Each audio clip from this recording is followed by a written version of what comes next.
പറശ്ശിനിക്കടവിൽ ഗതാഗത വകുപ്പ് മന്ത്രി ഗണേഷ് കുമാർ ഇന്ന് ഉദ്ഘാടനം നിർവഹിച്ച കറ്റാമറൈൻ ബോട്ടിന്റെ വിശേഷങ്ങളിലേക്ക്.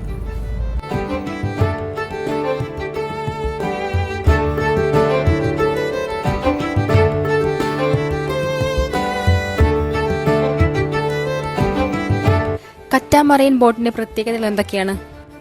കറ്റാമറൈൻ ബോട്ട് എന്ന് പറഞ്ഞാൽ 2 ഹള്ളാണ്. അടിയിൽ 2 ബോട്ടാണ്. ബോട്ടുമേലെ ഒരു ഫ്ലോർ അടിച്ചിട്ടാണ് ബോട്ട് പണിതേക്കുന്നത്. ഏറ്റവും സേഫ്റ്റി ആയിട്ട്, അതായത് സ്റ്റെബിലിറ്റി ഉണ്ടാവില്ല.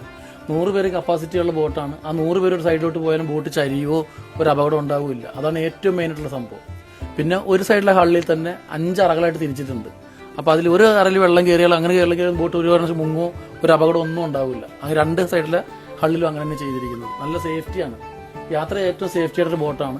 ഒരു വിധപ്പെട്ട ഓളം വന്നാൽ തിരമാല വന്നാലൊന്നും അങ്ങനെ ആടുമൊന്നുമില്ല. സ്റ്റെബിലിറ്റി വളരെ ക്ലിയറാണ്, പക്കായാണ് ബോട്ട്.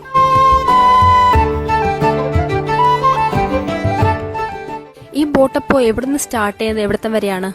ബോട്ട് ഇവിടെ പറശ്ശിനിക്കടവിൽ ഇപ്പോൾ താൽക്കാലികമായിട്ട് പറശ്ശിനിക്കടവിൽ തന്നെ ടൂറിസം പർപ്പസിനായിട്ട് 1/2 മണിക്കൂർ റൗണ്ടിങ് ഉണ്ട്. ഒരാൾക്ക് 40 രൂപ വെച്ചാണ് നമ്മൾ ഇടയാക്കുന്നത്.